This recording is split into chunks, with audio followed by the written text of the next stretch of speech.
नमस्कार दोस्तों, मैं हूं ममता तिवारी और आप सभी का स्वागत करती हूं मेरे चैनल ममताज वे में। तो चलिए दोस्तों, आज हम इस वीडियो में बट सावित्री व्रत कथा सुनेंगे, जो कि पूजा पाठ अर्चना फेरी करने के बाद हमें कथा अवश्य सुननी चाहिए, तभी हमें व्रत का संपूर्ण लाभ मिलता है। जब समय आपको मिले कथा जरूर सुन लीजिएगा। तो चलिए कथा को प्रारंभ करते हैं और सुन लेते हैं कि कथा किस प्रकार से है।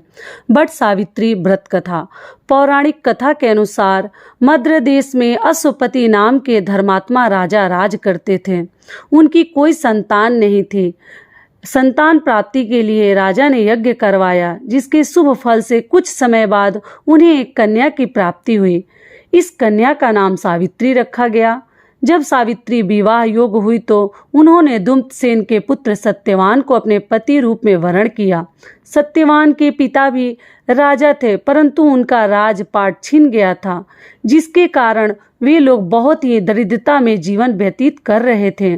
सत्यवान के माता पिता की भी आंखों की रोशनी चली गई थी। सत्यवान जंगल से लकड़ी काटकर लाते और उन्हें शहर में बेचकर जैसे तैसे अपना गुजारा करते थे।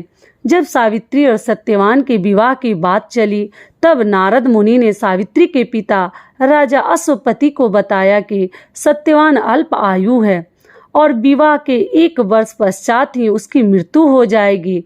जिसके बाद सावित्री के पिता ने उन्होंने समझाने का बहुत अधिक प्रयास किया, परंतु सावित्री यह सब जानने के बाद भी अपने निर्णय पर अडिग रही। अंततः सावित्री और सत्यवान का विवाह हो गया।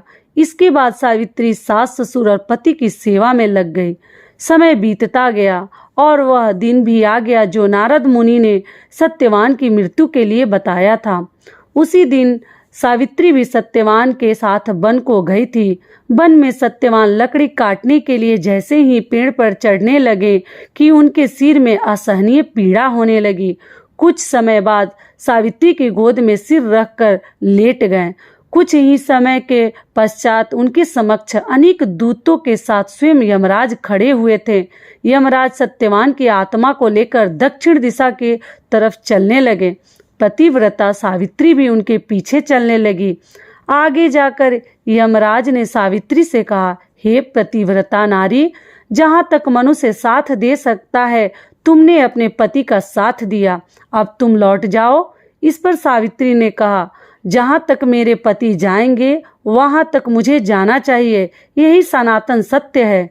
यमराज सावित्री की वाणी सुनकर प्रसन्न हुए और उनसे 3 वर मांगने को कहा।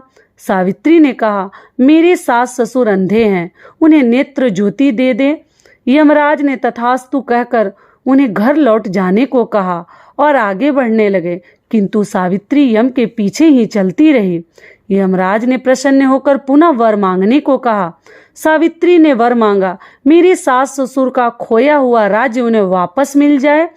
इसके बाद सावित्री ने यमदेव से वर मांगा, मैं सत्यवान के 100 पुत्रों की माँ बनना चाहती हूँ, कृपा कर आप मुझे यह वरदान दे दीजिए। सावित्री की पति भक्ति से प्रसन्न होकर यमराज ने सावित्री से तथास्तु कहा।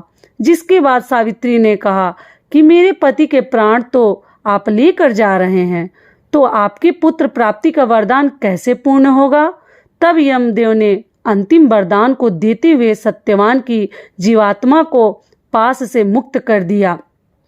सावित्री पुनः उसी वट वृक्ष के तरफ लौटी तो उन्होंने पाया कि वट वृक्ष के नीचे पड़े सत्यवान के मृत शरीर में जीव का संचार हो रहा है। कुछ देर में सत्यवान उठकर बैठ गया।